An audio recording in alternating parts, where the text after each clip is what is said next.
Last year, I spent over 500 hours playing a Minecraft, which means I built an absolute ton of different farms, builds, designs, whatever you want to call them. And today what I have for you all are my absolute best designs from this last year in Minecraft. We're going to be playing even more Minecraft in 2023, so if you aren't already subscribed to the channel, make sure you click that sub button, smack the like button if you want amazing luck going into 2023. And here is what 500 hours of Minecraft looks like. Today, I'm going to be building the most overpowered XP farm in literally all of Minecraft. Now, there's a good chance you guys have never seen this farm because it's really new, really high tech, but in front of us, we have all of the materials to build it. We're already locked and loaded. We just need one last thing, and that's a bed, because I'm like 99% sure that I'm going to be dying a lot when making this farm because it's a guardian farm. And I've actually never made a guardian farm before, but it's like a pretty safe guardian farm. But just in case we die, I want to have my spawn point like right beside the guardian farm so I can grab my stuff, hop in there and get going. But I want to make a little comparison really quick. I'm gonna head to my Enderman XP farm, which is currently like the easiest to build, but believe it or not, the farm we're gonna be building today is 3 times faster than this Enderman XP farm that we have built right here. Brutal. But don't get me wrong, this is no slow farm. If you look at my XP bar, we're already level 41, so we're way past level 30, and we get about 1 XP level every 10 seconds, so it's already a blazing fast farm as is. And like I said, the farm we're gonna build is literally 3 times faster. So in case I happen to die while building this thing, oh, the Elder Guardians, yeah, the Elder Guardians right there, which is like, I think I might break in and like kill the Elder Guardians, because part of the tutorial was it didn't say you had to kill the Elder Guardians. There's one literally right there, which like I can kill the Elder Guardians. Like I'm not gonna lie, like it should be easy enough. It's pretty easy to kill those guys. Yeah, I might just try to run it up and kill those guys, since I know we're 2 of the 3 on. The other one should be on like the backside. We brought a ton of milk as well, so we should be able to bypass the mining fatigue. Our food source is bread, so that's kind of bad. And we don't have a chest plate. So if you want to build this farm for yourself, this is not my design. It's by IanXO4, I believe. It'll be linked down below in the description. 110% of the credit goes to him. Yeah, respawn point is set. Just triple checking. First big boy coming in. Let's see. Yeah, it's pretty easy. You just make it so that you don't get seen by them. They can only damage you once they have like direct eyesight. That's how guardians do damage. Bro, this guy is fat, bro. Okay, this guy's gonna probably, hey, there we go. All right, we got one done. And I actually am just gonna block this off. I literally want to do 0 exploring. Oh god, there's the mining fatigue. Well, we got a bucket of water, which is dope, or a bucket of milk. Oh my god, there's a trident guy. Yo, imagine I get a trident right now. Oh, no trident. Okay. Now, the other guy was down here, so I'm just gonna kind of full send this one as well. Maybe going from the bottom. And, okay, no Elder Guardian. Oh, there he is. What up, Elder Guardian, bro? Oh my god. Okay, can I just break in here? Can we use this as a little hiding space? Okay, we can. Bro. Oh, can I get a hit in, bro? All right, we just got a ton of air. Let's go. Let's go. Let's go. You want to fight? Ah! Oh my god, it's so spaced out. Bro, you're literally just so freaking fat, man. Oh, we finally got him. All right, I'll tank this guy's damage if he's, yep, doesn't do any damage. Too good for him. All right. I don't know what the last Elder Guardian is. There's usually 3 per temple. I feel like he might just be in like the opposite corner. I'm also going to steal these magma cubes. Oh no, I've got, that is a problem. No longer have mining fatigue. Thank you very much. Because these will be really clutch when fighting the last Elder Guardian. But then we don't have to do anything else to this temple. We just have to build the farm on the outside. Oh, no, he's right there. Oh, okay, we found them. Go ahead and get some air bubbles real quick. Then is he just like too fat to leave? Okay, man. Okay, this guy's gonna be staring at me. I'm gonna have to rough these. Oh god, there's so many now. Okay, yeah, honestly, you can come over here, fight me real quick over here. That'd be great. Honestly, I'm just gonna use this little like entryway to go in and out, get some cheesy hits on the guy. Oh, If he wants to do that, that'd be even better for me. He'd chill right here. This should be literally free. Like, bro, what are you doing? Your big head. Okay, where'd he go? Oh, he got out. Hey, we got them all. Let's go. All right, we can safely start the construction of this farm now. We might have to worry a slight amount about getting hit by the guys on the outside, which is fine. Oh, brother, this is proving to be a tricky one. So I don't have any potions of invisibility, and watch what happens. So, okay, we need to place this here, which will act as sort of like a block that we can use to bridge off of to add more scaffolding. And okay, wow, as soon as I say watch what happens, guardians aren't targeting me, but they've been targeting me this entire time, and it's been incredibly rough. But that one's smooth. I've been getting bullied. I've been getting absolutely bullied by these guardians, and it's been brutal. It's been super hard to get any work done. But basically, over there, I'll show you guys from afar. We're building the platform in which the guardians will get pushed up to. So we're gonna be putting down a ton of soul sand down there on the bottom, and that is going to push up the guardians. There's gonna be nether portals there. They're gonna flop around, go into the nether portals, and they're gonna make a killing chamber up top. But little update though, we are up about 160 blocks in the sky. We are building the killing chamber. So like I said, that is the farm down there. The portals aren't activated. Nothing is going on because we don't have the killing chamber yet. So we are setting up what I'm assuming is where I'm gonna stand to slice and dice the guardians. Jeez, bro, wait, there's just a moose. There's a mushroom biome right there. That's pretty sick. I haven't even seen one of those since being on this world. All right, lining a portal to go through. We should be okay. I just immediately started dropping. I was like, we should be good. Yo, whoa, that is not epic. He was chopping me. So I have to go back. Oh, so this should just take me back through the portal. Now the portal stuff gets really confusing, really messy, really fast. Okay, so this is good, at least. This is the back. Yeah, can I just break through the back? Build. I can't see crap. Okay, we're out of here. All right, good. All right, once again, so confusing explaining what we're doing. This is basically going to be a holding chamber for the guardians once they come into the overworld. Now, because there are going to be so many guardians in this farm at one time, it would literally break the game, crash the server, crash my computer. It would not function. The farm would simply not function. So these scaffolding allow entity cramming to not happen. So it allows a bunch of mobs to build up here. And in a second, you guys can see what these gates are used for, why we have gates here. But the scaffolding allows them to climb on it. All right, let's see. Does my hopper clock work? There we go. So the gates open every 15 seconds on both sides. Very good, very good. All right, meaning we can hop back in, close this up. We should light this up, and we should end up in the drop chute.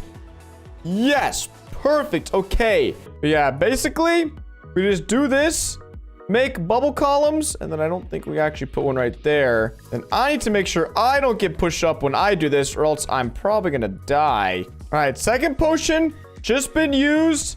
We are not nearly as efficient as I would have hoped for by now, but sort of getting the swing of things. I don't think I'm going to use this magma block anymore, though, because it's kind of inefficient. All right, last potion of invisibility.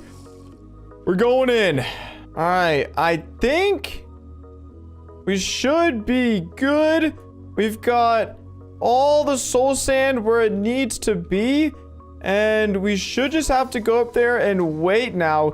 All right, so we're just gonna chill here. Just gonna wait. Maybe we can see the spawns. I don't think you'll be able to see the actual mobs. Oh my god, they're already coming through. Holy crap, that was so fast. So yeah, you can't see them from up here, but they can't attack me. We're just gonna go ahead. Oh my gosh. Do I have an optimal sword? Oh, I don't.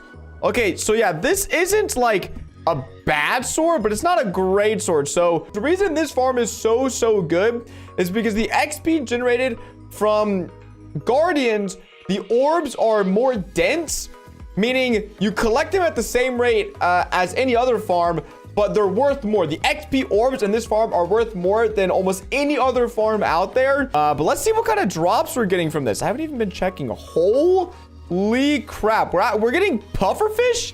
You get pufferfish drops? That's actually really sick. I didn't know that. So let's all see what this... Oh my God. Okay, let's not get beamed. I don't even know if you can get beamed, but let's not try that out, okay? Let's not experiment. And yeah, we're still alive. We're still chilling. And then all the XP orbs just pile up right there. And then they just flow in. We're up to level 60. Oh my gosh. Just watching them drop down is ridiculous. It's so insane. Oh, I didn't even realize. We had level 101. I think this is the highest level I've ever been in survival Minecraft. So... that's absolutely insane. Over the last few years, I have made countless worlds, been a part of tons of different Minecraft SMP servers, and the thing I always default back into doing is mining for diamonds. I don't know what it is, but the appeal of just being incredibly rich in Minecraft has always got my attention. And so that is exactly why the first build I'm doing in my brand new hardcore world is going to be one that will make sure I never run out of diamonds as long as I'm alive playing this world.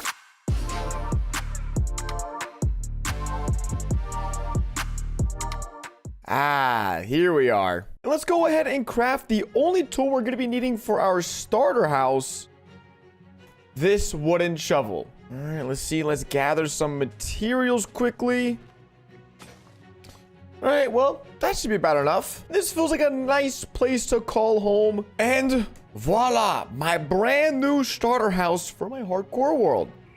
This might be a problem, but that's all right. Now, most people start off their worlds by building big, huge starter houses and farms and storage systems, but not me. So the objective of today is to turn this little rinky-dink mine into the most advanced mine in all of Minecraft. Now, ultimately, the speed at which we can do this depends on how good our tools are, and that means it's gonna be best for us if we just dig straight down to the optimal level for mining diamonds, which is at Y-52, I believe. But along the way, I'm gonna be stopping at various different Y levels, like right here at Y level 14, which is the best level to mine iron, because like I said, we're making the ultimate mine for all ores, not just for mining diamonds. So this goes for gold, lapis, iron, and of course diamonds. And I think while we're here, I'm gonna try to find a bit of iron anyways, because that'll really speed things up. There we are. And it's just one. Oh no, we got two. And we've hit the deep slate. Oh buddy, we're getting closer to diamonds. Alrighty, and this should be the best level for gold down here at Y-20. And look, we found a little cave while we're at it, which is convenient because my pick is now gone. Finally, going a little bit faster. And obviously, even if the best Y level for iron is way up there, you can still find iron just chunked down here in the lower bit sometimes, because mining is just RNG half the time. And we have reached the illustrious Y-54. This is the best Y level to mine on to avoid all of the lava. So honestly, as long as I have an iron pickaxe, which I still do, we're gonna clear out a little bit of this, but then we're gonna go try to find some diamonds. Oh,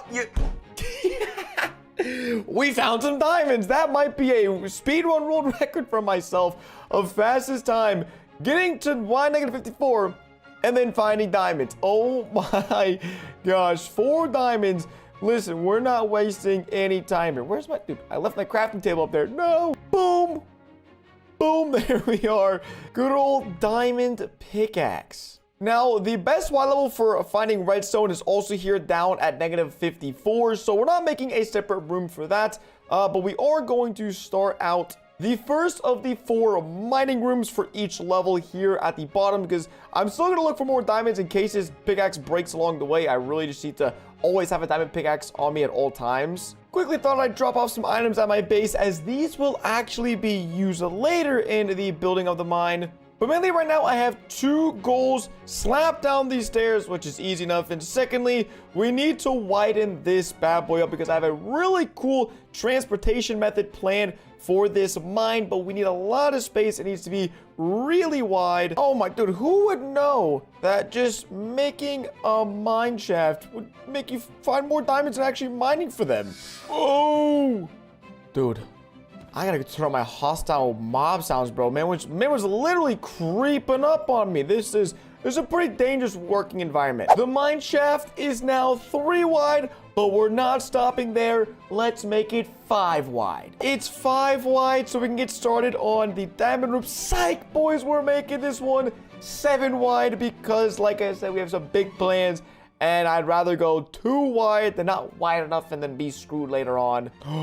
Yo, we found the spawner! Oh my gosh! This is the... Okay, listen, we'll save this for later. And just like that, a 7 wide mine shaft going all the way up to the surface and all the way down to the diamond mining level. So now our job is to pretty this up because this would get the job done, but this is hardcore. We do things bigger and better for no reason. But I want to keep this mine shaft feeling sort of like natural in a way. And I can always end up changing this later on, but this die right here, instead of just mining it out and replacing it with stone, I want to see if it looks good if I mine it out and replace it with polished diorite.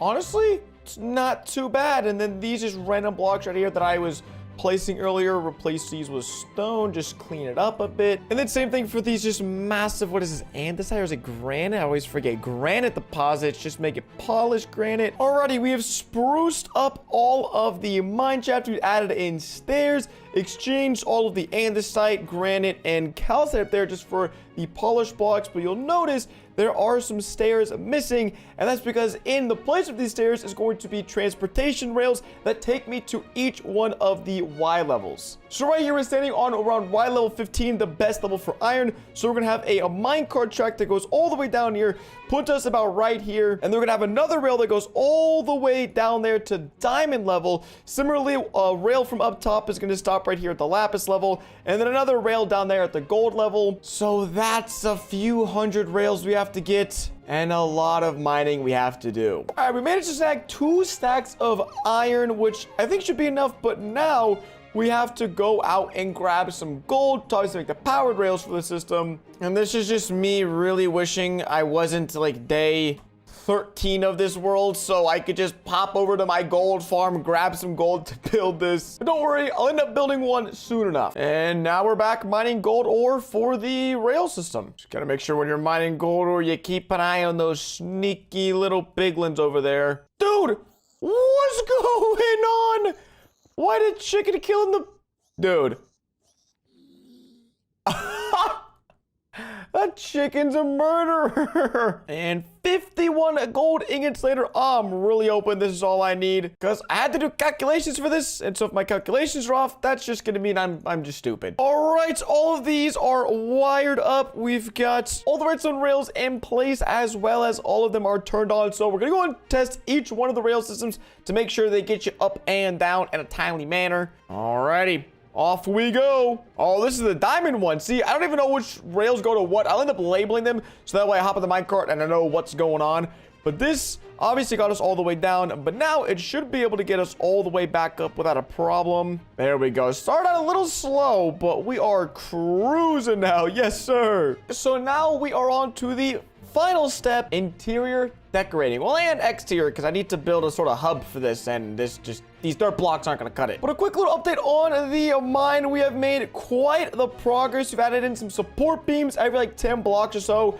We've got this glowstone lighting with like this little archway in the middle going down the entire way, and I just traveled like 3,000 blocks to get a bunch of spruce logs to use as support beams for the bottom half, because I feel like it'd be cool to like change the theme as you get deeper and deeper into the cave. So once we get these established, still just gotta carve out the rooms, and then I'll be moving on to hopefully my favorite part of the build, which would be the entryway. Well, again, these diamond finds can't get more absurd. I'm clearing out this room. I need diorite, mine down some diorite, and I find diamond ore. I'm actually gonna keep these here, and remember where they are because I'm gonna need regular diamond ore. All right, first one done here at the iron layer. Got some furnaces, some chest setup, some crafting benches, kind of a lot of chests, more chests down here than my actual dirt base up top. And then since I don't know how long this tunnel is gonna be, kind of just, you know, tapered off the design on both ends, just so if I go on for miles mining for iron, then I don't have to like actually keep building the tunnel. So one of the 4 hubs is done. Now we move on to the lapis hub, which I haven't even carved out. All right, and here we have the lapis room. I was trying to like think of what blue theme I could do, and I was like, wait, there's the blue netherwood. So we got that for the floor, and then just grab some of the, what is it called? Warped wart block for the walls, sort of like growing up from the floor. And the same ceiling we did for the other iron room. And then I like this theme where we just have chests here, and then each side we can sort of decorate it to the theme. So we got some brewing stands, some light blocks, and a minecart here if I ever need an extra spare minecart. Ah, yes, it is day 51 of this, and I'm still have the most bummy base probably of any hardcore series ever on YouTube. But trust me, boys, this mine is glorious. Still haven't even worked on anything outside of the mine, but we're getting to, I promise. And for the gold room, done pretty simple nether style build. Because when I think of gold, I think of the nether pigment, you know, the gold ore, all that kind of stuff, the gold farms in the nether. And then I put a little campfire in the corner, which leaves us with one last Y level. That is down here for the diamond mining Y level. And honestly, I don't really have any ideas. So instead, I'm going to go up top, build the outside sort of hub station portion, and pray that I get some ideas. And this is the mining hub that I came up with. It's kind of going for like a subway kind of entrance where it just like kind of goes like a staircase down and, you know, like curves back. It kind of looks like a slug. When you look at it this way, it looks like that's like the spine of the slug. But listen, the side's not where the cool part is. The cool part's the front. I think this looks pretty cool. The way it just dives down into the tunnel and change all the dirt out, replaced it with stone. And yes, you have your little instructional lapis on the right, diamond on the left. So listen, we'll fix up the side at a later day. I'm on day 57. We gotta wrap this bad boy up. And believe it or not, this is the diamond hub. Now, I made it super simple because mainly when I go to mine diamonds, I take it serious. I don't need any fancy hub to tell me that I'm about to be getting absolutely rich when I mine these diamonds. And if you're wondering what these armor sands are for, I want to get 4 different max out armor sands with maximum enchants: netherite, diamond, gold, and iron. And then obviously we got the storage for all of our diamonds down here. When it comes to Minecraft, I would say there are 2 distinct types of players. The first type of player enjoys prioritizing the look of their builds and the functionality of their base, and they spend extra time collecting decorative resources and making sure that their house and anything they build looks as good as possible. And then the other type of player is the resource focused player, that they are rocking the cobblestone house 300 days into the world, but when you open up their chest, they've got 3,000 diamonds and the most absurd set of gear. And so today I decided to be that second type of player for 100 days in Minecraft to see just how rich I could get by only prioritizing finding and collecting the most valuable resources in the game and not caring about how my builds looked at all. My mentality for this is going to be a series of questions I ask myself. The first question is going to be, will this make me rich? And if the answer is yes, I will do whatever that is. And if the answer is no, I'm just gonna not care about it. So building a house, does building a house make you rich? No, sort of. You know, you just need chests and a place to sleep. So that is it. We're going ultimate bare bones. And the only thing we're prioritizing is getting that bread. So in order to maximize the amount of time I would have discovering resources, I started off on the first day by wanting to find a village to live in it and commandeer it, as that would save me a ton of time not having to build my own base, collect my own resources, and it would also put me in a prime position to build something later on in this world that I would need in a villager trading hall. Once I established my dominance at this village, between days 1 and 3, I decided it would be ideal for me to go ahead and get diamond tools, as once again, we're not wasting any time out here. Okay. Oh! Day 1 diamonds, almost day 0. Come on, give me 3. No. Yes! Dude, I was not feeling good about that right there. To being a bajillionaire starts on day 1. We ended up getting some diamond tools, but a full set of iron armor, as I realized there was a ruined nether portal just across from the house that I had taken over, and realized it only took a few pieces of obsidian to fill. So on days 4 and 5, we journeyed into the nether with nothing but a few pieces of iron armor and diamond gear. This spawn's terrible, man. And we actually ended up getting all of the ender pearls required to go to the nether, as well as all of the blaze rods required by the 5th day on this world. On day 10, we set out on the perilous adventure to go find the stronghold, and we quickly found it, as it was only 1,000 or so blocks away from my village. Yes! Oh my god, why was it so far down? We're in though, boys. We're in. All right, I'm terrible at finding the room, but maybe this will be a quick one. Oh, definitely not. However, it took me, not joking, 20 minutes to find the stronghold, as this was one of the biggest strongholds I had ever ventured inside of. We finally found it. Oh my, it literally took me a day. I was in the stronghold for a day. I don't know how. I'm always terrible at finding the portals, but just enough eyes. But on day 11, we took that fateful plunge into the end portal, and after making quick work of the end crystals on the obsidian towers, we were able to chop down the ender dragon on day 12 of this hardcore world. It's too easy, boys. Day 12, ender dragon. It's too easy. Whoa, got the elytra, got some better gear. Oh, my inventory's full. Okay, dude. Wow. It's not official NC range, so you get the dragon head. And I've got stupid acacia logs blocking that slot. And similarly, after just a few days of hard work in the nether, we were done with the gold XP farm, and we were quickly on our way to getting our first set of maxed armor. I think it works. To save time and effort, I brought over an enchantment table to the gold farm, so that way we could just bang out as many enchantments as possible. However, it did take me a few days to get these enchants done, as I had to grab extra diamonds for armor, and also was just getting pretty unlucky with the enchants. But at the 28-day mark, we were able to walk away with a fully maxed set of enchanted diamond armor and gear. We were able to piece together a full set of netherite gear, minus my boots, as they weren't fully maxed. I was just missing one enchantment, but we would address that later on in the world, so no need to worry. And there we have our full set of netherite gear. One of my least favorite things in Minecraft to do is to work with villagers, but that is exactly what I had to do starting on day 35, as the next one of my key objectives was to obtain a villager trading hall that would allow us to do a few things, mainly get a mending book and a mending villager. Between days 55 and 58, we absolutely flew through the construction of this creeper farm. Okay, yo, we got ourselves some friend. Feels good, man. All right, you can sit your butt. Actually, no, you can come inside. You can come inside.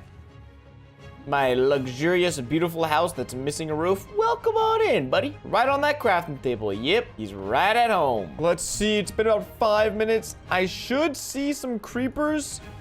Oh, we see zombies and skeletons, and that's not what's supposed to happen. Quickly realized it'd be way more efficient for me to just build a wither skeleton farm than have to go around and manually kill over 400 wither skeletons, as that is how many I would have to kill to get enough skulls for my beacons. Keeping pace with the other farms from day 62 to 65, we ended up completing this absolute unit of a wither skeleton skull farm, because in just 1 day of farming skulls, we were able to get enough wither skeleton skulls to craft 7 beacons.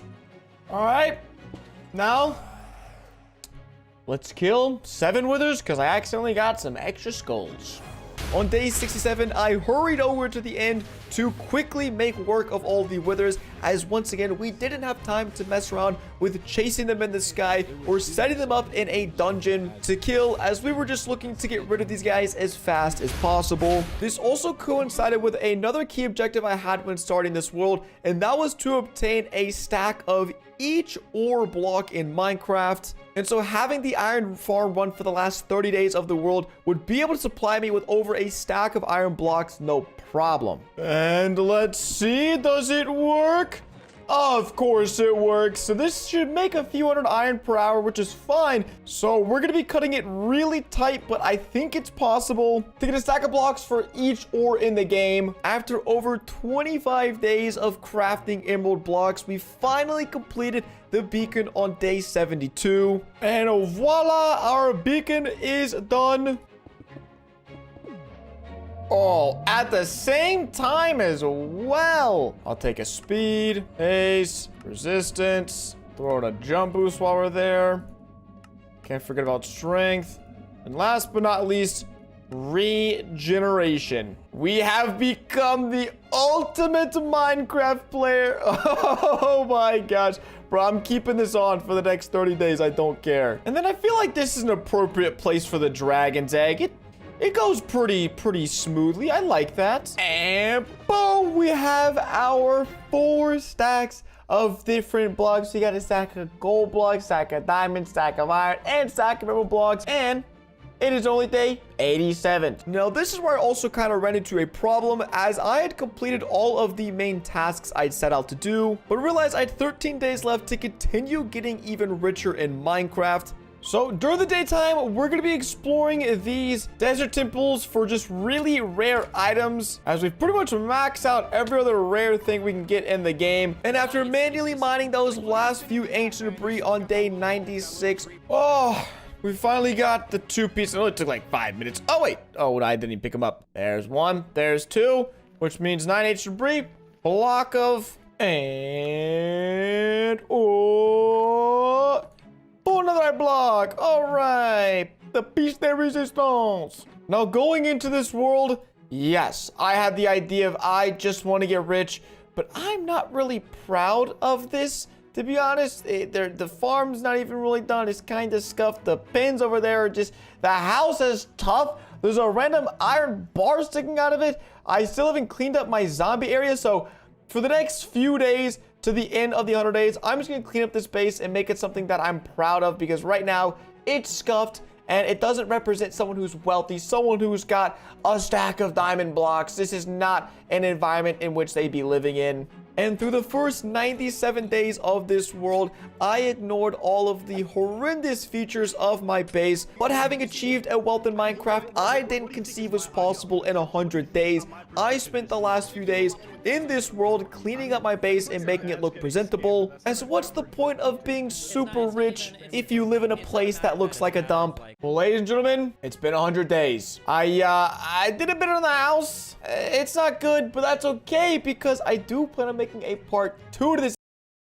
I am almost 100 days deep into my Minecraft hardcore world, and this is my current house. It is a dirt shack that I've been living in over the last 100 days, but today that all changes, as we're going to be building the ultimate starter base in Minecraft. So first things first, we need to get everything that's inside of here, which, to be fair, I've got quite a lot of valuables and building materials. We're just going to relocate them outside of here so we can get a nice clean slate to work with. And just like that, we are all ready to go with the build. But I want to try something I've never done before. Now, usually I'll just kind of freehand an outline and then just come up with the idea as I go along. But usually that just doesn't cut it. So I'm going to go try to sketch out my build idea in Photoshop and then come back and try to take my Photoshop drawing into reality. So let's go do this. All right, so drawing didn't work out so well, but I did stumble upon an idea I really liked, and it's sort of this multi-tiered system where each tier is like an L shape, and these tiers are gonna house different things like crops, animals, pretty much just those 2 things. And at the very top tier up here, we can make this however big we want to. This is where we're going to be building our house on top of all this. And then underneath, it's going to leave us with an absolute ton of space for storage. Because realistically, I need a big storage building. And I don't want to put it in a separate building. I also don't want to put my storage system in my house because my house gets really big and clunky. So putting a storage system underneath the house is sick. And we could also put other farms down here. We got the basic layout sort of taking shape. As you can see, we just thrown some grass pretty much where either animals or crops are gonna go. I'm sort of figuring out where I want to put each right now. But this is where the house is gonna go. Alrighty, just trying to spice things up a bit. Added some little archways here. And I really like the way this is coming along. I think we're gonna sort of inlay this with some stone, maybe some cobblestone walls here. And I might just do chests and maybe, oh, that's what I could do. I can do like a wall of chests or a bunch of storage systems. And then my smelting stuff down here. Like I want like all my heavy duty, anything I need a bunch of, we're slapping down here. Come on in, fellas. Hey, if you want to take those stairs work just fine. You buddy, you missed the detour. All right, we got some cows. It's probably gonna be very annoying because they're right here by my house, but it's easy access. If I ever need wheat, ever need food, just come down here, smack up a few cows, and I got, you know, it's practical. Now we've got the underside complete, and boys, this thing, it's shaping up. Listen, I don't want to get ahead of myself. I really don't want to get ahead of myself, but this might be, oh, we actually are missing some parts right there. Okay, boom. Boys, like I said, this is coming together. Wait, I forgot. Okay, give me two seconds. Okay, there we have it. Boys, like I said, this is coming together. I'm vibing with this. I'll definitely add some like shrubbery and greenery later on in this build, but yeah, for right now, this is really, it's taking shape. Now, the outline of the structure of the house is coming along nicely. We're putting in the roof right now, and as for the innards, the inside, it's simple, it's small. I'm gonna be honest. Why do I need a kitchen? Why do I need like a living room? I need a place to put my head. I have my storage below, and that's about it. I don't know, like I'll add some decorations and some other stuff in here. But for the most part, it's just kind of to sleep. So I don't want to build a massive house to just sleep in. Honestly, from a distance, it doesn't even look that bad. Like it's a bit wonky. It's almost like a beach house, like a house on stilts. You know, if you've ever been to the beach, you see those tall houses with like a full floor underneath it with nothing there. It's kind of like that, but I'll actually be putting stuff under there, so it'll be worth it. It'll be worth all the space we've created. Speaking of which, if I want to put a bunch of chests down here, we're gonna get busy making some wood because these chests aren't gonna build themselves. So what I've been doing is just bone milling big old spruce trees, because I think each tree is like 80 logs or so, and then I mine my way up to the top. Once we're at the top, then we go all the way back down. And that's how I've been supplying the wood for all of this so far. All right, we got the chest in place. I think we have 60 double chests, which should be more than enough at this starter base. But now we need about 60 item frames. And the only way we're gonna get that is if we chop up a bunch of cows. And I almost want to try to get a looting sword because that'd make this so much easier. So I might try to roll like one enchant and then just see what happens. All right, looting 3, give it to me. That's absolutely terrible.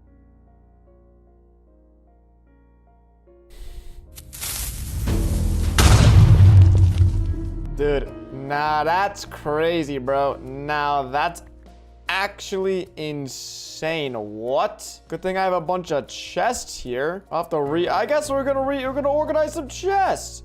That creeper was just the wrong place at the wrong time, bro. That's all my crops, like half of my building blocks just toast, dude. No. All right. We got it all somehow. Dude, 3 double chests. Bada bang. You know what? We'll breed you guys. I also want to put the pigs up here and maybe a horse if I get one. Kind of just like a generic stable. Don't want to make this too crazy. And I only want a few cows, but I needed a lot of leather and item frames. So that's where there's about 500 cows there. We've also put in this little staircase from the lower storage room area. And I want sort of like garbage disposal thing here. So like a lava pit or some cactuses. But if I use lava, it might catch everything on fire, which isn't going to be good. And working on sorting everything out, got these smelters in place. We got smokers, furnaces, and blast furnaces over here. Don't really know what I'm going to slap in here, but I'm sure I'll figure that out. There we go. That's what I was wanting. And then put this right here. I mean, I'm going to be honest. Like I said, this home, it's just pretty much a bed, which I am going to be making this bedroom not as scuffed, but boys, the pigs are secured. We got the potatoes and the carrots planted. All it's missing is a horse, but I think we'll get that in due time. But the house is coming together. I think all we need to do is spruce up this bedroom a bit because it's pretty down bad right now. And this is the bedroom. It's simple. It's clean. We got 2 beds in case you want to get fancy, sleep on the other side. And that's pretty much it. We've got the pin over here. We've got the carrots, the potatoes, the cows, which there's still, I think, 1 too many. We slapped in another portal that I really don't even think fits down here. So we'll have to make another portal hub in the future episode. And, oops, let me go grab some lava. Oh, oops, the portal's not lit. Boom. There we go. I'm not sure if you guys remember, but back when I initially built this house forever ago, and I'm talking about forever ago, like when I built this original OG door, this redstone door that I haven't even closed this. Like this is a redstone door that I made such a big deal about. Some secret vault, you know, oh my gosh, I was gonna keep it hidden. And literally, I just keep it open all the time. And I'm also pretty sure this button, I forgot to connect it. I forgot to connect this button back up. It doesn't even work. But I keep this open. So I don't really have any secret redstone in my base. This right here, this staircase, I said I was going to do something with it, but I never specified what. And I haven't touched this in weeks, months, honestly. I've just left it here untouched, unguarded until today, where we turned this into our vault. This is gonna be our highly guarded, pretty much max security bank vault. We are no longer going to be storing our highly precious materials up here in our storage system. We are going to be transporting them down here into our bank vault where they'll be much more secure. So the plan as of now is I want to chuck in some sort of combination password or literal like physical key card that you have to enter the vault. That might be a little bit overkill, but also would be really fun. And then I'd love to have some sort of 2x2 piston door that would open like right here. And maybe we just make it obvious. Maybe we make it obvious that there literally is a piston door here. So that way we don't have to conceal too much. Because the more obvious we make it, like if we could seal it to this point, like let's think it through. If we could seal it, if somebody finds out there's some sort of vault down here, you know, there's a passcode and you got to enter some, you know, push some buttons, enter a key card, then they're gonna know there's some sort of vault or there's some sort of door. So I think we can go ahead and safely assume it's okay to let people know there's a door down here. So I'm gonna do a bit of research, find a design that fits the criteria, and then we're gonna get to work. Alrighty, and I've come to creative to test this door because I was a little skeptical at first due to the fact that all the designs I was finding were for bedrock, and I was like, man, I don't want to spend all this time, and I built a bedrock door on Java. It doesn't work, but it works, and it's crazy. So I have a key. I put the key in the dropper. I press the button. The door opens, all right? We walk through. The door doesn't close until I take my key out of this barrel. Once the key's out of the barrel, back in my inventory, then the only way we can get out, or we just get out by walking through the door, bada bang, bada boom. But if somebody puts in a regular item like a button, it won't go through, and they're not going to be able to get my goods. Okay, well, they're also not going to be able to, you know, they're going to break down the iron door. Redstone's not too complicated, but like I said, just wanted to test it out. Yep. I just had these, I'm going to be using quartz as the ground, as the floor, and to save, I was cheaping out using quartz slabs, but slabs actually can use different properties for redstone, and it was throwing off the redstone components over here, but it works. So all we need is, I had okay, I mean, we're not stuck. I can break my door. I don't care. We actually, let's see, we can break that button. I have a spruce button that I was going to use because I think as long as it's any wood button, it'll be fine. And yeah, I'm using diamonds as my key. I think it's a pretty cool key. You can use anything, any object. I could have used a piece of raw iron, whatever I decide to name it to. You press the button, wait a few seconds, bada bang, it opens. You take it out, bada bang, it closes. And I think a dark oak pressure plate will look the best. But yeah, I like it. I will not, though, be showing you the other secret item that is the filter item, because if I show that, then that's just another way people could actually infiltrate my system. So I am trying to keep this somewhat secretive. I am able to change my items at any time. Yeah, you do see this is stone, but the name that is on the stone is completely different. So if someone comes up here with a piece of stone or regular diamond, tries to get into my vault, they won't actually be able to get into my vault. They'll have to have the exact name that is associated. Or if I change my items altogether, it won't matter. They can have a diamond named Swag with a $sign, and they still won't be able to get in. So that is the cool part about my vault, is if at any time it does get compromised, I can simply change the items in this hopper, and then the system's changed, updated, and it's more secure. So now we just have to actually make this look like a vault, which, like I said, I'm sort of planning on going about this with making it look like an actual bank vault. I'm going to keep it a bit small because I'm really only storing proper valuables in here, like gold, diamond, emerald, stuff like that. You know, some enchanted books, things I really don't want to keep in my storage system. Oh, wait, I can put my beacon down here. Yo, that's a great idea. That's actually a sick idea. Oh man, the only downside is I have to have like a glass chute all the way up. That's fine, I guess. I mean, then it's not very secure if someone could just mine all the way down. I mean, I could have the beacon, but what's the point of having a beacon if it's not on? Yeah, the only way a beacon's powered is if it has an unobstructed path all the way up to the sky. So if there's a block above a beacon at any point, it won't turn on, it won't have the beam, and you won't get like the powers from it. All right, so think about the general layout of the room down, which I believe will actually shorten it by one. Actually, by one more, so that in each one of these little cubbies, there's going to be a barrel, and then each one of these barrels is going to be assigned to an item like diamonds, emeralds, gold, netherite. We could do books in one of these. This wall, I'm thinking, is going to be just more miscellaneous, just rare items, maybe potions. There is the beacon up and running. It would have been by the lava. Is basically, I'm going to place a bucket of lava right here, and I'm going to place a piece of glass right there. So basically, somebody breaks in from that glass that's up top, they're going to fall down onto that lava. Now, that's up to them if they'd like to do that. Obviously, I trust the members of the server. So let's see. Can I? Oh, that was actually very easy. Yeah, so it still works. There's a bucket of lava. I should just not break that block ever, and we should be very, very chilling. And what screams you're not breaking into this place more than obsidian? Just got back from the end. Oh shoot, dude. How do I always do that, man? It's a problem with obsidian. Okay, good thing I got a crazy pick. I think, you know, it's design wise. Listen, I'm not gonna say it's my best design choice ever, but it sure does look pretty tough if you ask me. Walk up to a bank vault and they got obsidian? Nah, you're not breaking in there, bro. I mean, the door is wide open right now, but hey, that's besides the point. We will fix that. Don't worry.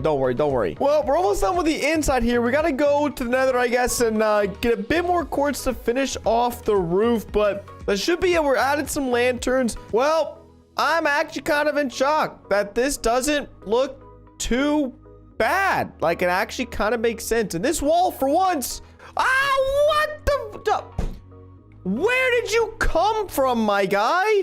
This is why I'm making a vault. Torches, light. Where did he come from? Anyways, yeah, this is interesting design choice, but it seems like there's a chance it'll work out, which is awesome. Hey, listen, because I talked so much about my falling lava stuff, we gotta do it. We just gotta throw it in somewhere, and I feel like here's a pretty good place to do it. The only thing is, how are we gonna prevent it so that no one walks in? I mean, I guess someone could. Honestly, someone wants to walk in, they just walk into lava. I'm fine. You know what? We're going for interesting design choices here. That's what we're going for. And then we just need a roof to this place. Chuck in the barrels And we're good to go. Yeah, sort of what I was thinking. Gold item, you know, diamonds, yada yada yada. And then obviously this isn't enough. Like I'm gonna eventually become incredibly rich, most likely, hopefully. And if I eventually end up having too many diamonds or gold, like I plan on making a gold farm, hopefully I'll be able to have like shulker boxes. I can store my gold blocks in these barrels so that we don't have to make any sort of larger storage system, because I really love this vault. This vault is simple. It gets the job done. And honestly, I might not even make a 2x2 door. It just gets the job done, man. You walk out, you go in here, you put in your swag token. You got so much. I have so much swag. It lets me into my vault.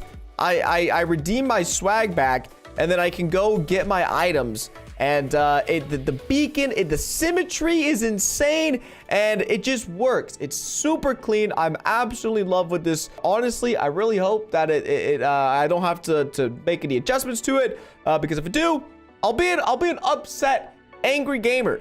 But this is awesome. Today, I'm going to be AFKing for 50 hours using an overpowered fishing farm that was recently just sort of discovered again in Minecraft 1.19. But before we can do that, we need two things. Obviously, the resources and build the farm. Now, I'm thinking about making this area over here like my farm area. I really like having all of my farms in one central location, so that way, when it comes to AFKing or gathering up materials, it's super easy. And so for this, I also do need to build it in a sea that can give me treasure loot. So I also just kind of forgot. I need three things. The third one being I need a really good fishing rod. So I'm going to go make the most overpowered fishing rod in Minecraft. And then I'm going to go test it back there in those waters. And as long as we get some stuff that isn't just fish, you know, some treasure loot, then that is an acceptable place to be building the farm. All right, now let me see if I can't get some treasure loot here. Once again, treasure loot just being anything I get from this fishing pole that isn't a fish. And we better get a bite. Boom.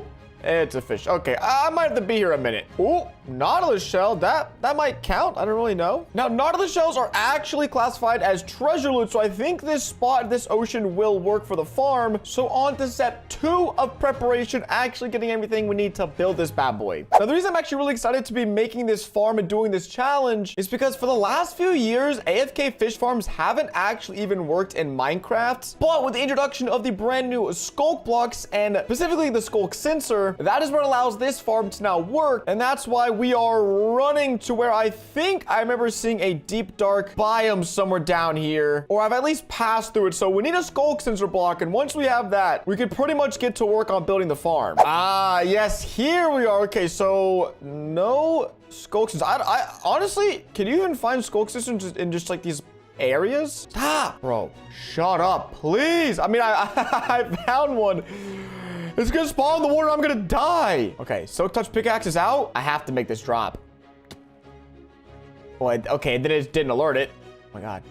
Yo, they did a great job of making the skulk sensor just sound as creepy as possible. But I know there's like a 0% chance of a warden even spawning. But every time I hear this, bro, I just like take a peek over my shoulder. I expect the warden to just be full sending it over that hill over there. And we are nearly done with the base of this farm. It's super compact as well, which is really nice and refreshing. After just finishing up that massive creeper farm over there, it's not the size of the farm, it's how efficient it is. And so it's almost done, but you could sort of get the idea of how this works. So the skulk sensor down below affects a sticky piston, and once it senses that the lure is bobbing, it will detect the bob. It's actually crazy. The skulk sensor could pick up this fishing rod noise, and it will trigger this trap door right here to close, which makes me then pick up and basically sort of like collect whatever item I've just fished. And then since I just hold down the right click button, it will continuously do this over and over and over. But as you can see, it's not quite working just yet, but I thought I would sort of explain how this all works. So these boats are the final piece of the puzzle. We're gonna get our fishing rod, and this should, if everything went to plan, I should cast it here, hold down right click, and then whenever it comes back in, oh, we got something. Oh my god! Our first pull is an enchanted book with fire aspect 2 and protection. Okay, so it works. It works. This isn't really what I had in mind. Like, it's looking good. I really like the brick, and I think this is what, yeah, granite and polished granite. And I moved the chest over here so that it all funnels, and you can just get all your loot, which I think is pretty smart. And if I need to, I can always extend this down with some ladders or something. But I think for the time being, we should be good. All right, it doesn't seem like much, but I kind of like how this turned out. It is a very compact design. It almost reminds you of like a witch's hut for some reason. And we had to hide some redstone here. And the hoppers are exposed, but I kind of like that industrial feel. But you just run right up here, cast your rod, and then hold down on the sign, and it works like a charm. Just need to fix up this dock a little bit, add some support beams, and we'll finally be able to AFK this bad boy. All right, so we've got 10 double chests set up here. We're about to start our AFK session. We've got the dock with the little staircase over there, and I genuinely think we're gonna need upwards of like 20 to 30 double chests to store all these drops, which is why I'll be checking back in around the 24-hour mark. And if things are looking good, we'll keep on AFKing. But if we do need to expand the storage, we'll take a break 24 hours in, expand the storage, so that way we get all the insane drops. Breaking news! Last night AFKing, I woke up, my world corrupted, and I lost it all. Nah, I'm just kidding. The farm doesn't work. This right here is what I was able to get after 12 hours of AFKing this world. So obviously something went wrong, and I'm not gonna AFK a broken farm. I'm assuming it has to do something with the beacon and it affecting, I don't know, how the drops are considered drops something. So the good news is after AFKing for 12 hours, I woke up and I hadn't lost a single bit of hunger. So I don't even think we need the beacon in the first place. So we're gonna chop this bad boy up. And I think that should be good. Everything else is exactly how it was when it was working. And before we AFK again, we're just gonna triple check to make sure we get a few treasure drops from this, and then we'll be good to go. So in theory, it should just work now, but we're obviously gonna test to make sure that it actually does. Well, I think I know the problem. As you can see, we got a power 3 mending bow. Oh my God. A smite 4 impaling 5 is insane. Okay, so it works. That's awesome. I was throwing it too far to the right, causing the bobber to basically just bob and not work. But if I throw it to the left side, it gets stuck under the boat where it's supposed to be. And so, yeah, I wasted 12 hours because I didn't know how to throw a bobber. All right, doing the same deal. AFK on laptop, get you guys in 24 hours with an update. All right, gamers, coming in for the 24-hour checkup. We've got the hardcore world here on the laptop. And gonna go and take the bobber out. Now you can see we're level 75. So we've been fishing a bit, been catching quite a few things. And sorry, I'm using my I'm using my trackpad here. But I think, let's see. Can I open this? Oh my gosh. Oh my, oh. Bro, is it maxed? Oh my God, what about this side? Does it have any? Wait, it has nothing. The guy said there'd be drops on the other side, and my inventory's got some stuff, dude. Band of Arthropods 4, what the heck? Okay, really quickly, I'm gonna go make an adjustment that just connects this side up to this side, because obviously these hoppers are kind of an L. But boys, 24 hours in, 5 double chests of goodies. After 50 hours of AFKing in Minecraft, we have the results of this fish farm. And at the 24-hour check-in, you guys saw we had all of these goodies, which we're going to go through. But I really want to see if we were able to fill up all these double chests. So, okay, the bottom ones, 2, 3, 4, 5. Are all the hoppers maxed out? Oh my gosh, bro. So we basically maxed out 10 double chests of treasure loot, which is insane. So we have an absurd amount of fishing rods and bows. Like, who needs that? A lot of saddles, which is amazing. I'll take some saddles. Oh my gosh, infinity quick charge. That's 4 enchants on 1. That's insane. Knockback, efficiency 4, sharpness, bro. All these are like insane books. We have a ton of name tags as well, which is really awesome.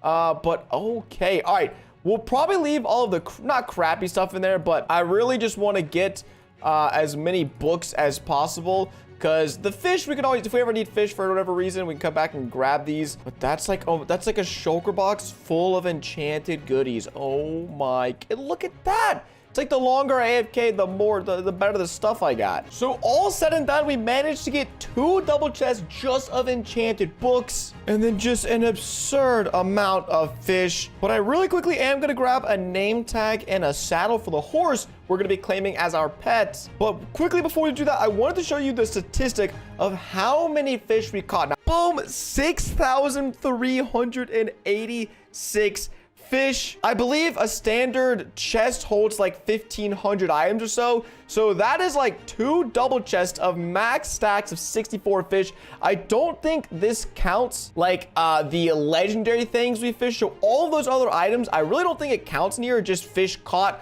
a bunch of fish. But there's just so many other items, so many name tags, even bottles of water. What is that? Oh, ink sacks. That's actually really sick. I'm gonna grab those real quick. And then the fella who stumbled in to my sheep pen over here, we're gonna go ahead and name him Fishy, because we spent 50 hours AFKing, and we have to commemorate this achievement by naming our horse Fishy.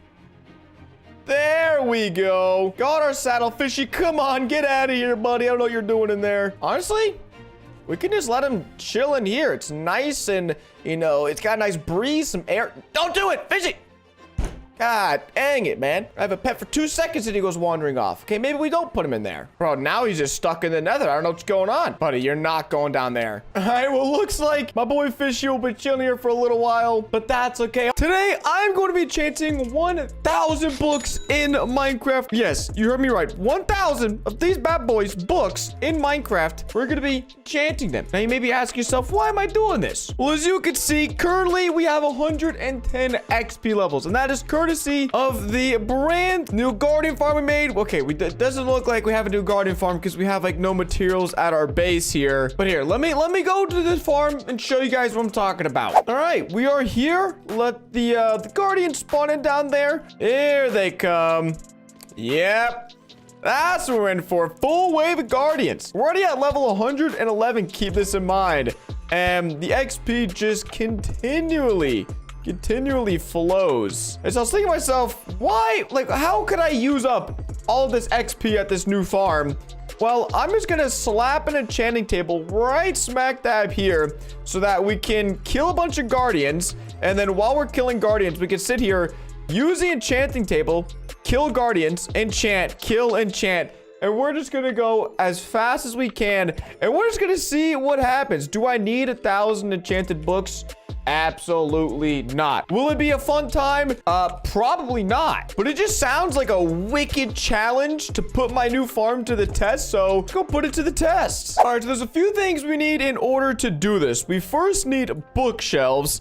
Now, you would be thinking to yourselves, well, obviously you need bookshelves to build the enchantment table, but we also need bookshelves to get the books. You're a fool if you think I'm actually going to make 1,000 leather to make 1,000 books. No, this is actually super clutch. I recently made a villager trading station, and this fella over here trades 9 emeralds for a bookshelf, which is actually kind of a scam, I'm gonna be honest. But considering the fact that we can trade sticks for emeralds, and then emeralds for bookshelves, and then we break the bookshelves for books, each bookshelf giving us 3 books. We only need 333 bookshelves, I think. Yeah, because each bookshelf, let me break this one. I think each bookshelf just gives you 3 books back. Yeah, that is 5.2 stacks of bookshelves. So we have quite a bit of trading we have to do on our hands. Okay, well, this dude's already out of the trade.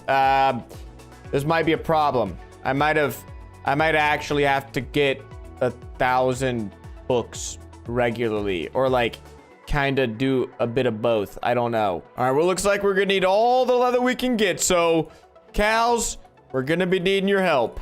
All right, got some more bookshelves.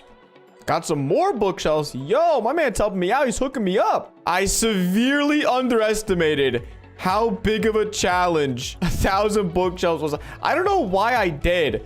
but I was like, easy peasy. Oh my gosh, no, it's not. All right, so we got all 1,000 books. And wow, that actually takes a really long time if you're wondering. But now it's on to our second problem, which is getting 3,000 lapis, I believe. Because let me just triple check. It does take 3 lapis to enchant one item. So yeah, 1,000 books, 3 lapis per book. That means we're gonna need 3,000 lapis, which I believe is around 5 stacks of lapis blocks, which I also miscalculated. So we currently have a stack and a half of blocks. So I guess we're gonna have to just go crazy and get 3.5 stacks of blocks. All right, yeah, I mean, I guess diamonds doesn't hurt.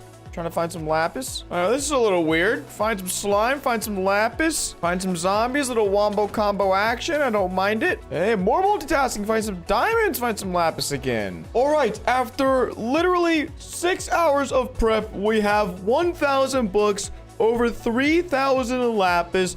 We have an enchanting station ready to go. We have 20 shulker boxes ready to store all of the enchanted books once they have been, you know, rightfully enchanted. We've got our sweeping edge sword. And with all that being said, I think it's time to finally start some enchanting. All right. I mean, we already have some levels, so I guess we can just get down to business, start enchanting, which I could just do by sitting here and enchanting, and then I could drop the books off in the shulker box, which is really nice. And so once all this done is I'll try to categorize all the books that I get, but categorizing 1,000 books might be really insanely hard. I mean, we're already getting thorns, looting, fire aspect, fire protection. We're getting some pretty crazy books. And that's a pretty insane. So power, piercing, and flame on one. So I guess I might just showcase the most insane books as them all, because I mean, I'm not going to showcase like a piercing 3 book, because absolutely no one is gonna care for that. And the first shulker box is full. Unfortunately, you can't put a shulker box within a shulker box. And I've already kind of laid these guys out, so I might just put that one right there. Consumed. It's crazy. All right, that should be it. 4 books to go. Let's see. One more. 1,000 books enchanted in survival Minecraft. I'm absolutely done with this stupid challenge. Let's gather up these shulker boxes, head back to the base, and see what enchants we have waiting for us. All right, well, all of these shulkers have been emptied. 1,000 books have been organized into these chests. Now over here we have all of the books with just 1 enchant on them, and this comes out to around 11.5 double chest worth of items, which is obviously the bulk majority, or around 620 books, so around 62% of the books. So moving over here to these chests, these are the enchanted books with 2 enchants. We've got 3 double chests, 3.5 double chests, or about 189. It's about an 18.5% chance to get 2 enchants on a book. So that leaves these 2 chests right here. Of the 1,000 books, only 27 of the books had 3 enchants on them, which is insane to me. That's a 0.3% chance that if you enchant a book in an enchanting table, that it will end up with 3 enchants. In this chest right here are the books with 4 enchants. 4 enchants on 1 book. 3.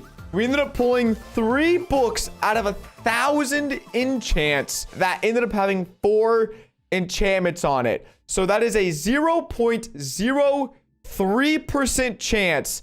If you enchant the book, there is a 1 in 333% chance, at least from my experience, that you will be getting a book with 4 enchants. We've got loyalty 3, respiration 3, a breaking 3, looting 3. That's crazy. Next book, we got loyalty 3, piercing 4, sharpness 4, respiration 3, and efficiency 4, sharpness 3, quick charge 2, and thorns 2. So all in all, a really crazy experiment, but hope you guys learned a thing or two. Today, I'm going to be building an absolutely massive iron farm that produces me thousands upon thousands of iron ingots every single hour. But what we need to do first, like usual, is collect up all the resources needed for this build. And let me tell you, we need a lot of iron. So hopefully this will be one of the last times I have to go mining for iron, as once this farm is done, we'll basically be bathing in the iron. But I need to make sure that while I'm doing all this prep work, I'm also simultaneously making sure I'm breeding villagers, because this farm, for each layer that we decide to build, we're gonna need 12 villagers. So I'm planning on building at least 2 layers for this farm, and that puts us at least 24 villagers required, maybe even 36 if we decide to go crazy or upgrade it in the future. And I could honestly just take these villagers that they're breeding, and maybe it'd be smart for me to make even more villager breeders like up there. How many do we have right now? We've just got 3, I think, in that little clump, and then just 1. So we've got at least 4 villagers, which is good, which means we can transport those over there if we need to and just make a ton of villagers, which is probably what I'm gonna end up doing. That's crazy, man. Oh my God. What? Dude, that. Where? I cannot believe that just happened back to back. So I was gonna build a farm here, but with villager trading over there and then the village breeding system right there, I know villagers can get really wacky with how they, how the mechanics work in Minecraft. So I'm just gonna play it safe and build everything over here, which means we have to do a little bit of terraforming, but that shouldn't take too long. Yeah, that wasn't too bad. But now it is time we get the collection and the killing chamber part done, and it really shouldn't be too much trouble. Just a bit of redstone and hopper placing. All right, and this is the killing chamber / item sorter area done. I'll give you guys a little rundown, and I also do need to give credit to K1 Inc. as I am using his design for this build, as let's be honest, I could have tried to free ball something, but if I'm spending this many hours on a build, I might as well be doing it right. So this is where the iron golems are going to all be dropping down to this one central chute. They will burn, drop their items into these hoppers, and then which around back, these items will go through an item sorter. The poppies will actually be turned into bone meal. So this farm produces bone meal and iron, and the iron ingots will get sent off into these chests over here. And then any items, let's say we AFK this farm for 100 hours for whatever reason, and the chests are full, then if there's any overflow, they will be sent over to these droppers, which will automatically dispense, let's see, yeah, anything that is an extra drop for this farm. So really nice, clean, and pretty compact design for all of this. We are finally ready to get everything on the way. We've got the shulker boxes of materials. But before we do start the construction, we do actually have to transport a few of these villagers, basically all these villagers, over there so they can start breeding. And that way I'm not going to be stuck waiting for a ton of villagers once everything is up and built. Off you go. And off you go. And and off you go. And off you go. How many more? Bro, we have so many in there. I might even have to breed that many villagers. It's just like 5 million. And let me make sure this is actually working though. Should hit that, bro. They're just that, bro. Bro, that's such a cursed image. Like, come on. Dude, I had to screenshot that one. That's classic, bro. All right, with 12 villagers in here, we can get these guys breeding. Oh, man, they wasted no time. God dang. But finally, we can get started on this build. Let's do it. All right, you guys can probably see the outline and sort of the general aesthetics of the build. Sorry for the dirt. I'm way too lazy to go grab some bamboo for scaffolding, but I wanted this to have like an industrial feel and I mean, it's an absolute tank of a farm, so it's gotta look like pristine. So we got quartz, concrete, black stone, kind of like a nether theme build. And then each one of these posts right here, these are where the villagers are gonna be. And so we're almost ready to put the villagers in place. Back to the grind. All right, we've got a ton of villagers and we need to get to transporting. Somebody get in. And off you go, buddy. Have a good trip. Hey, it works, bro. We already have an iron golem spawning. That's so funny. We just put in our first zombies. We have all of the villagers in the different huts over there. And so now we just need to put in 3 more zombies. And this first layer is pretty much done. Bruh. These farms be working fast, dude. Chill out, dog. Just put the zombie in the cage, dude. Obviously, I will be putting water up here, but needed to get everything in place first before we did that. Bro, I found the new glitch in the Minecraft, dog. They just, oh, is it the, oh, it's the tracks. Yo, tracks do be kind of making you invincible though. All right, our first test subject going in. We've got the water up top. We've got the water down here. He goes in. And I forgot to remove a dirt block. I will do that, but they are burning. I think a few more iron golems have spawned in and gone down.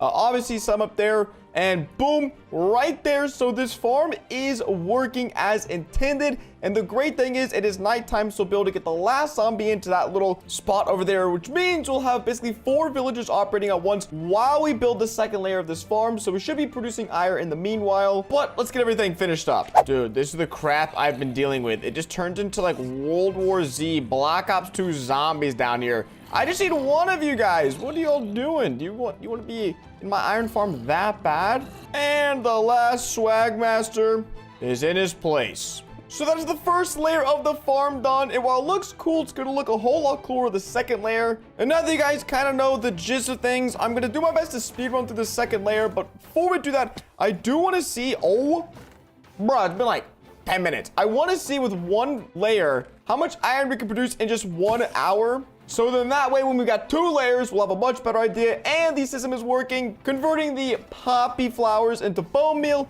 And then all this will be iron over here. All right, so let's AFK a little bit. All right, it's been about 10 minutes. And I think we're at 2.5 stacks. So we've made basically 2.5 stacks in 10 minutes, which right now is about 1,000 iron an hour. So I'm guessing this farm will make 2,000 iron per hour once we get the second layer put in. But it is something called a YouTube magic. We can just skip ahead to that point right now where the second layer is built. And boom, just like that, we have the second layer of the farm done. I've got one last rocket in my inventory to show it off. This thing looks absolutely wicked from the air. It's symmetrical. It's perfect. Both layers are operating just as intended. 24 villagers, 8 different zombies in place, basically creating 8 different villages that make over 2,000 iron per hour with this farm. Basically, there's always gonna be at least 1 iron golem, if not multiple, in this chamber, dying, getting killed. And just by building this farm, we already have a double chest of iron ingots. And I think we've only mined 600 iron in this world so far. Even with fortune, that's only like 1,800. We've already doubled the amount of iron we've made. And a fun thing to know is this required so much quartz that I had to mine almost 4,000 quartz, or basically 3 double chests of quartz just for all of these stairs and everything on this build. This is the biggest build I've done so far in this world. Ladies and gentlemen, welcome back to episode number 14 of the hardcore series. We're almost 500 days into the world. We've got a ton of stuff achieved and accomplished so far in the overworld here at the base, but there is one thing that is severely lacking in my world, and that right here is the nether. It's just garbage. I mean, look at this. I just have 2 little like pathways to the areas I go to the most. This goes down to, I believe, the netherite mining level, and it's terrible. It's terrible. So we're going to be revamping this nether hub here. We're going to be giving ourselves access to the roof. We're also going to be just making it not look so drab and boring. And to start this off, we just got to clear out a ton of space. Now, after a little bit of math and some hard work, we have cleared out a roughly 43 by 43 circle, and it looks small right now, but trust me, that is a huge circle in Minecraft. The only problem is we only kept the ceiling to 3 blocks high. I plan on clearing this out to like 10 blocks tall, but I realized I also forgot this feature, which I believe leads up to the gold farm, if I'm not mistaken. And then once again, down here is the netherite. So we might be able to intertwine these staircases somehow, might be able to engineer that together and have those going up and going down right here. But we need to make this room actually feel how big it's gonna be. So working on clearing this out should be a breeze. All right, and this is what we've got. A big old void that we've got to fill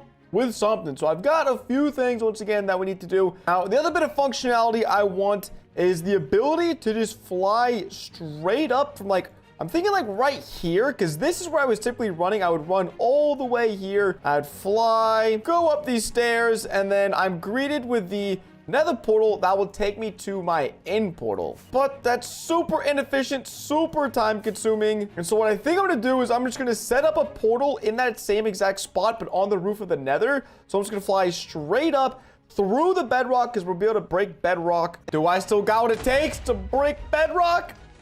Oh, yes.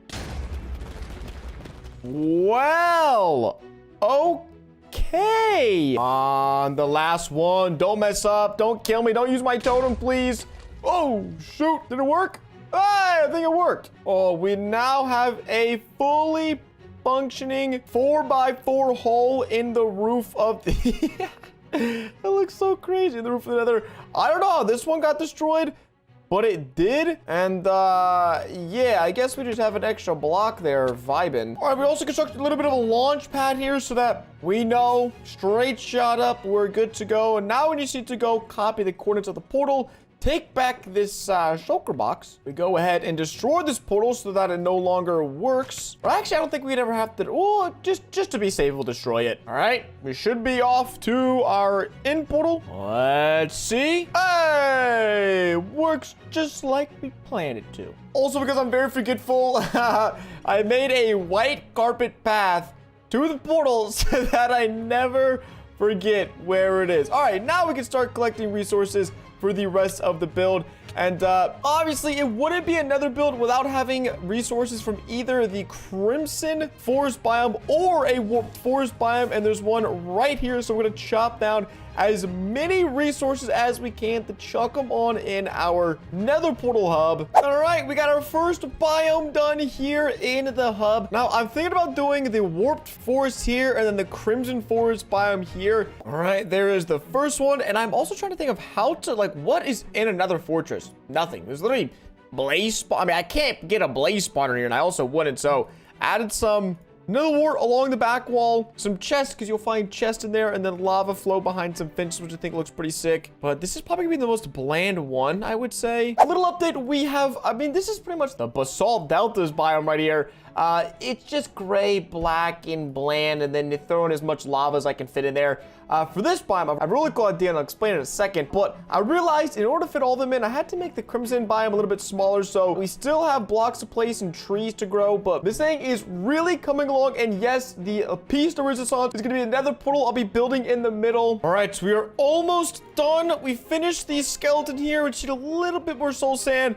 I really actually like this. I was gonna kind of decorate this, but I think this just massive tree acting kind of like a support beam, but just kind of going to Narnia. It's kind of just like, bro, where you going? Added another glowstone feature there, and it's really coming along nicely. This portal is so sad and depressing though, and I have a really cool idea, and I hope it works out. I think all that's left, at least for the most part, is fill a good chunk of this wall with that purple infinity glass, and then obviously make the portal. But finally, for the first time, we can use our little hole in the bedrock roof, or big hole in the bedrock roof, actually, to go to the end. We got to mend up our shovel to get us the sand for the glass. So, you know, like I said, I like functional builds. It's making me happy. Now, if you ever wanted to try this trick for yourself, you basically just place, it could be any stain color of glass. I'm choosing purple because for the color of the nether portal thing, it's going to look super sick. And you just space them one block apart and you just build walls or layers of this.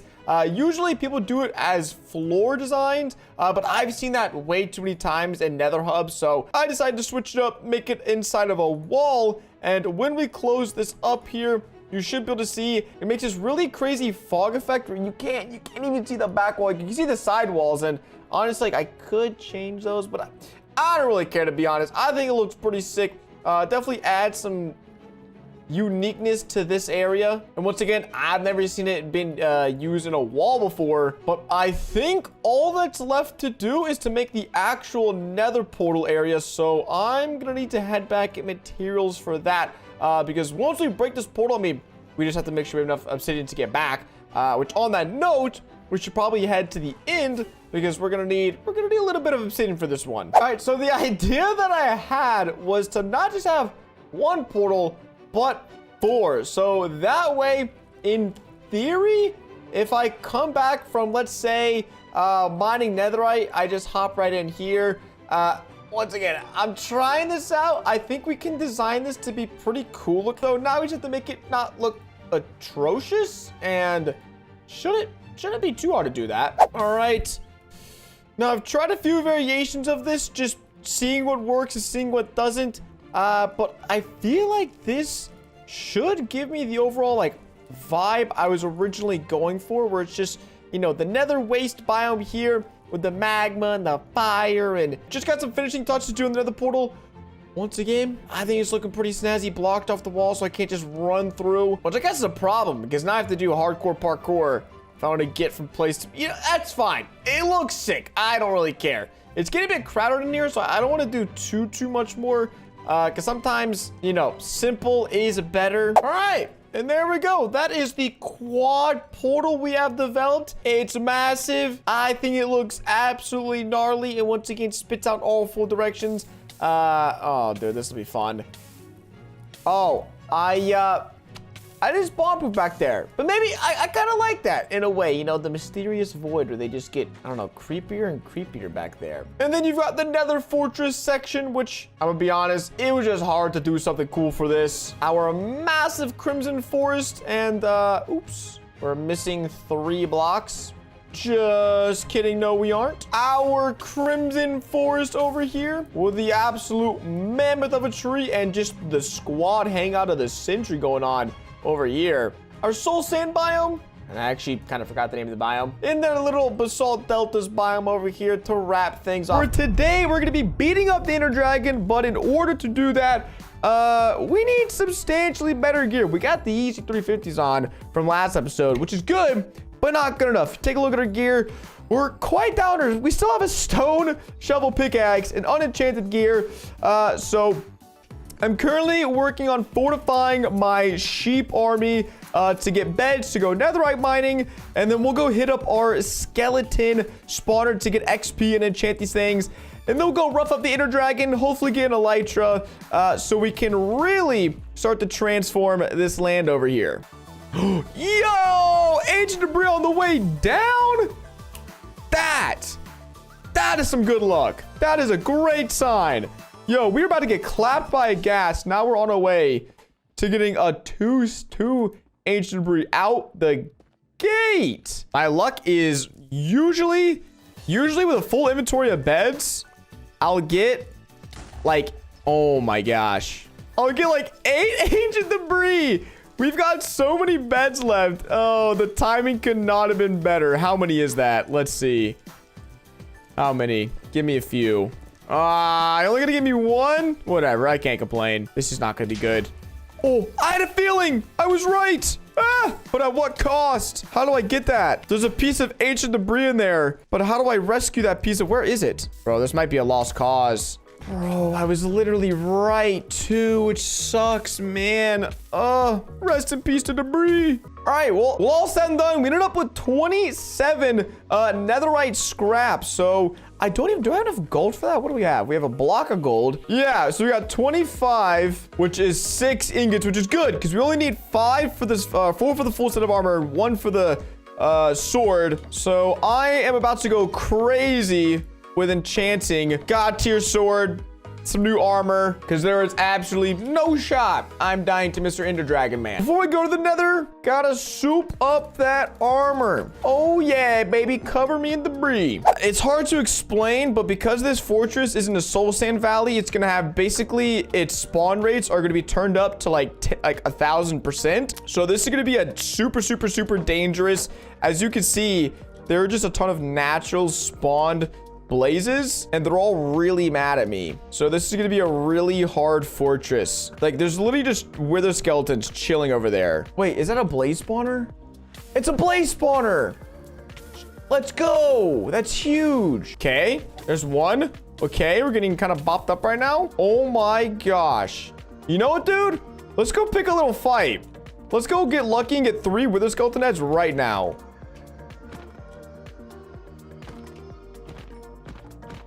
We got a head! No way! No way! We got 1! Oh my god! Okay, let's get 2 more. Let's get 2 more. All right, so this is a direct tunnel to the blaze spawner, which they're already spawning. We're not gonna worry about them right now. Well, actually, we have to, because we've only got 3 rods, and that might be enough to like get the job done. But we'll get a few more rods. Yes! Okay, I got scared for a second, but here we are. We're in.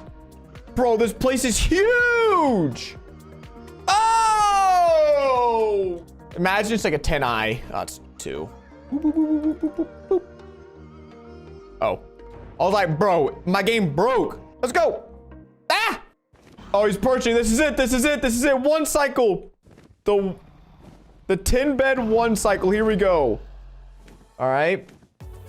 Next one.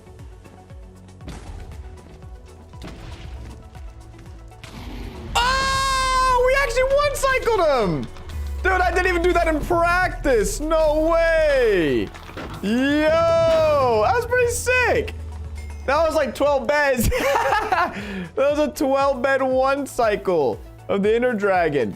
Considering I did that one time before, like 30 minutes ago and created for practice, that was pretty cool. Very nice. So we'll be using this for a build in just a second, the dragon egg. And if you're wondering why I haven't been talking about the egg up till this point in the video, it's honestly, I didn't know I was going to be building it until last night when I was like, yo, that'd be really cool to do that. So just snagged all the obsidian. We're going to need crying obsidian, which we will barter for from piglins, because it'll be too hard to get otherwise. But I think it's time to go get an elytra. Gonna go head over there. Gonna go bridge out to 1,000,000 islands and pray that one has a ship in an in city, because I'm gonna be down horrendous if it doesn't. It's kind of mid. You know, it's not mid. Elytra. Let's go. Here goes nothing. Hey, I can make it all the way over there. Happy Minecraft. All right, we're back. There's two types of obsidian we're going to need for this egg. The first one it's just regular obsidian, but the dragon egg, I'll go ahead and place it down so you guys can see. You see how it's got like purple highlights to it? If we do purple wool, that look really weird, but I want to make it sort of as authentic as possible. And so we're going to need to get some crying obsidian, but at first I just want to get the general shape and layout done with the regular obsidian. Then we can go get some crying obsidian, fill all that in later, and just want to make sure that we get this egg back. Yep, put it in a safe place. All right, now believe it or not, this place is actually pretty much almost carved out for me. I think we're just gonna make it a little flatter, and then can I make, okay, so we can't make snow blocks like this. Sweet, because I am gonna need a 5 by 5 area. Listen, if I misplace a piece of obsidian, gonna lose it because it takes like 10 seconds with this. I mean, this is an efficiency. Okay, it's efficiency 4, but it's not a netherite pickaxe, and I'm gonna kind of lose it. Yep, there it is. I mean, it's gonna happen. I'm gonna misclick these. Okay, that was like 4 seconds. That's 4 seconds of my life I lose if I misplace a stupid block of obsidian. And if you thought we were gonna be making this egg solid, you're absolutely losing your mind. But no, we're also gonna be making we're gonna be doing something pretty cool with the inside of this egg. So we need to keep it hollow for a reason. And we are almost done. Just I think like 2 more layers. Yeah, oh, and we misclicked. Oh, and we misclicked again, but that is it. Clean this up real quick. And I don't want to see what it looks like from up here. I want to go head down the mountain first, because this was the whole plan, was I looked up and I was like, yo, that would be a pretty perfect place to put the make a dragon egg up there. It just would look really, really sick. So let's go see. We still have to go get the crying obsidian, go back up there, fill everything in with that. But I think we should be able to see it from the bridge right here. Let's see. All right. Yo, whoa, this thing is massive. Okay, that looks way bigger than I thought it was. Oh my gosh. Bro, seeing that thing, that just like, oh my God. Honestly, I'm not sure if that's ever gonna get old. That's so wicked. I think it looks good so far. This is the inside, which I think looks really cool, especially with like, has these little falling, I don't know, like specks, I guess what you call them. But yeah, we're definitely gonna need a little bit more obsidian. And let's see. Okay, yeah, I mean, well, you really can't even see the little specks unless you Optifine zoom in. But when you do, it's just a little bit of added detail, especially when you're inside or when you're in the egg. Okay, I will say that makes up for it. It makes it all worth it. I believe I'm just going to be putting the egg right here in the middle, and I am going to be decorating this a little bit more next episode. Now, personally, I think this is much cooler of a way to say I beat the Ender Dragon in Minecraft than just having a bit of an egg and a little achievement. Because every time I look up there at the top of the mountain, I'll remember the time I one cycled the dragon in my hardcore world, and we have a huge Ender Dragon egg today we're not building just one, but a double combined blaze spawner. This is my first time actually ever attempting this in Minecraft. Okay, so there is the first spawner, and the other one is right behind this wall over here. Now, the way you activate a double spawner is you have to be within 16 blocks of both spawners. So as long as you're within a 16 block radius of a spawner, mobs will keep spawning. And I found the exact point I have to stand at to trigger, because I think these blocks are like 30 apart or something insane, and this was like super happenstance that it was so close to my base and just worked out. But I think this block right here, which I'm getting shot at, this is exactly where I need to stand and make the killing chamber at in order for everything to work. Now, in an attempt to make things easier, we're only going to be dealing with one spawner at a time, and it's going to be this one for right now. First, these guys want to go a little bit choppy. I would prefer to not die from them. All right. Now, I'm attempting to spawn-proof this thing by just lighting it up, but listen, I didn't come in the proper precaution of, you know, fire potions and all this stuff, because I just got like my god set of armor. I thought we'd be fine. I wouldn't have to deal with all of this, but I think I was also sorely mistaken with that. But we're just gonna be a trooper. We're just gonna power through. Shout out Feather Falling, because I think this is properly spawn-proofed, and now we can actually get to work without being destroyed. But now all we have to do is add lava, which will then transport the blazes, because you cannot use water in the nether, as every single person knows. So I think we're gonna try to single out that spot again, which I think it's right here. So if we can get all the blazes to just line up for both, maybe right here actually would be a bit better, since it's already in the middle of that one, and this is in the middle of that pathway. Then like this, honestly, okay, I don't want to jinx myself, and I definitely am jinxing myself, but I don't think it's too hard right now. Things are going pretty good. All right, now I know I kind of just started hopping into building the blaze spawner, because in my mind, I already knew why I was doing this. But the only method I have to get XP right now, and we have 35 levels, which is good, but we're gonna need to do a ton of enchanting this episode. That is our zombie farm, and I think it takes around like 6 minutes just to get a level 30 enchant. But blazes, while we have 2 spawners, is obviously amazing. They actually drop more XP than zombies do. So for me, this spawner is not only going to give me blaze rods, which we're going to be using in this episode for a different project, it's also going to be a much more efficient XP method than the one that I currently have. And right now you're like, dude, what are you building? We're building a blaze elevator, because I actually realized it might be difficult having a killing chamber down here. So this way, the blazes are going to ride up a trail of lava, and then they're going to drop down to probably about like right here. And then I'm just going to swipe at them, and same thing, these guys are going to ride up an elevator, a lava elevator. They're going to drop down right here, maybe to like a 3x1 or something, and then that'll give us so much room and possibilities to make this a really epic killing chamber.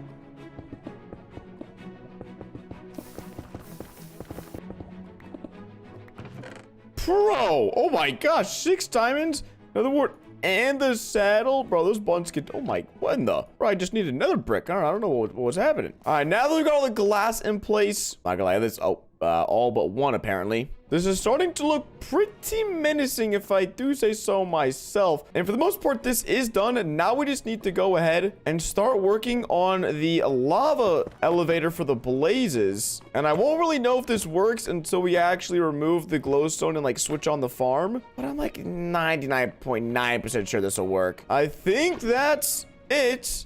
Just a lava elevator straight up here. And then I hope they just fall down. Worst case, I'll make this like a 2x1, because I feel like that'll allow for more blaze to not get like stuck. And I really want to test this, but I don't know how to test it without just like fully turning it on, which I guess we could do. Just remove the glowstone, because this is done. Like, this is a whole blaze spawn right here. Now we just gotta do this one. All right, you know what? We're doing it. We're gonna go ahead, remove all the glowstone to make sure this works. But before, we're gonna block this off, so even if it does work, it doesn't matter, because we're not gonna get killed. Oh my god. Okay, this is wicked, bro. This is so sick. Oh, oh my god, what a crazy design. All right, well, they're just gonna like entity cram probably, until I like add a killing chamber for them, but that's fine. I really just needed to know this design worked and then I wasn't wasting all my time. And now that we know that, we can continue on. Dude, this is so sick. Oh my gosh. All right, now that we got that done, I think we could speedrun this next one. So let's get some glowstone, but let's do that. All right, this hopefully isn't gonna be too bad. The other one wasn't too bad. All right, I just hit that guy into the oblivion. All right, that works. And, well, yeah, it's actually really not that hard to spawn-proof a blaze. Well, this one's going to be a bit more of a pain to deal with since it's encased in all this netherrack. So design-wise, we're kind of limited, but I'm not too worried. I know this might not look too wicked at the moment, but I just came up with a pretty sick idea. And it might be stupid. It might get me killed. But isn't that what Minecraft is all about? Doing stupid things you really should be doing in the first place that might get you killed because it seems fun. And just place lava up here where I've dug out the cavity for it. Now, this should make a wall of lava from the inside. Okay, yeah, that's sick. Yep. All right, and this should be the last piece of lava. Okay, this is gonna look so sick. Like, there's no way it doesn't. There's absolutely no way it doesn't look wicked. Oh my gosh, bro, this looks so awesome. And the floor is gonna be lava too. Okay, yeah. So now we just need to go ahead and create a wall of glass so you can actually see this. Because if this is all hidden, that would just be so pointless. And so I'll probably have to carve out most of this area as well. Just so, like I said, my hard effort and work, people can actually see it. Oh my goodness, man, that's insane. Whoops, I made a mistake, forgot something, but that was an easy fix. However, what's not an easy fix is that this, even with like the most aggressive incline, it's one short. Now these guys are shooting at me and having a hoot and a holler. But I think if we just level this out right here. All right, I just also realized something pretty wicked. If I stand in this spot where I had everything lined up to, this spawner spins, but that spawner doesn't spin. If I move one block to the left, this spawner now works and this spawner doesn't. So over here, we can have both spawners working. So we're gonna have to do a little bit of work just to get both spawners working at the same time and also having a kill chamber. So let me go figure this out.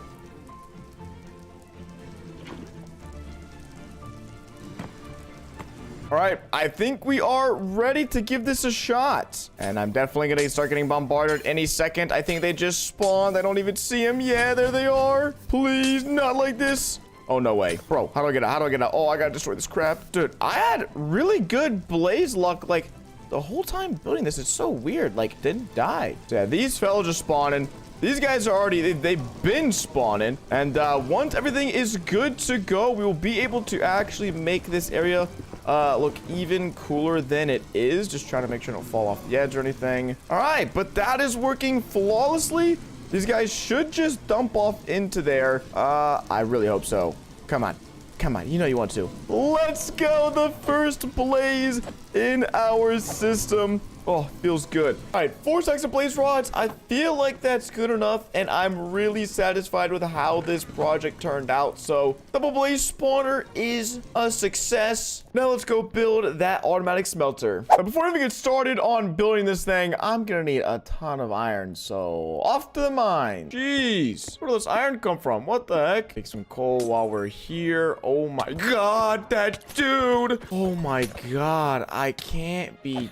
I know I'm young and all, but that just gave me the craziest jump scare. I don't know, me being young has to do anything. I feel like I was about to have a heart attack. Oh my heart must have spiked to like 3 bajillion. All right, now not doing anything super fancy, and these are really simple things to make. You basically just run 2 hoppers into each furnace. One will be for the food or whatever you're trying to smelt, and then the other will be for the fuel source. So then we just need to run rails over all these hoppers and then get a hopper minecart, and that is how these stuff will be distributed. And then I think on this side is where we'll make it where you actually input the fuel and the all right, we're missing like 2 components of this, and then we just have to hide all of the rails and the redstone and everything. So I'm gonna quickly get the Minecraft carts. I'm gonna quickly get the hopper carts, and then I might need like a few more hoppers. But other than that, I mean, this is pretty much it. All right, I think we put this lever right here, give it a flick. These, well, they should start going. I tried to get fancy. I guess Minecraft doesn't like it when you get fancy, but it works. All right, it's coming along. Just seems not quite